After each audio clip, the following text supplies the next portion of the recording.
ఇప్పుడు కేవలం 7,999K up to 10 kgs వరకు బరువు తగ్గి అధిక బరువు నుంచి వచ్చే ప్రధాన సమస్యలను దూరం చేసుకోండి.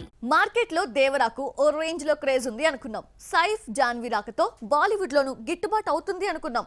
కట్ చేస్తే ఓవర్సీస్ రూపంలో ట్రేడ్ వర్గాలని దేవరా అసలు సాటిస్ఫై చేయగలిగాడా? రావాల్సిన రేటు దేవరాకు ఎందుకు రాకుండా పోయింది? మిగతా వారికి ఎందుకు పెరుగుతూ పోతోంది?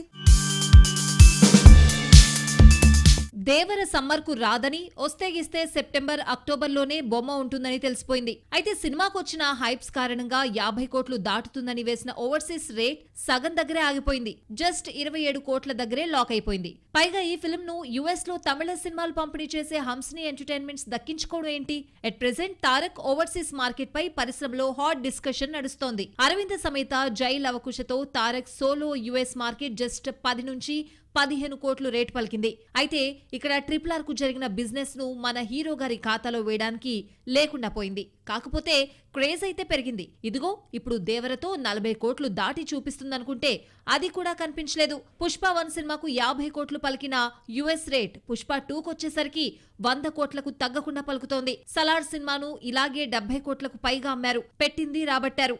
మరి తారక్ ఎందుకు ఆ స్థాయిలో వెళ్లలేకపోతున్నాడు?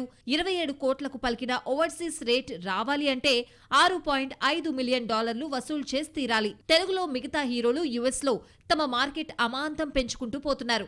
అయితే ఈ విషయంలో యంగ్ టైగర్ వెనకపడ్డాడు. అలాగే యుఎస్ లో ఎంతో క్రేజ్ ఉందనుకున్న మహేష్ సైతం గుంటూరు కారంను జస్ట్ 20 కోట్లకే అమ్ముకోవాల్సి వచ్చింది. అది కూడా ఓన్లీ తెలుగు రైట్స్ పరంగా.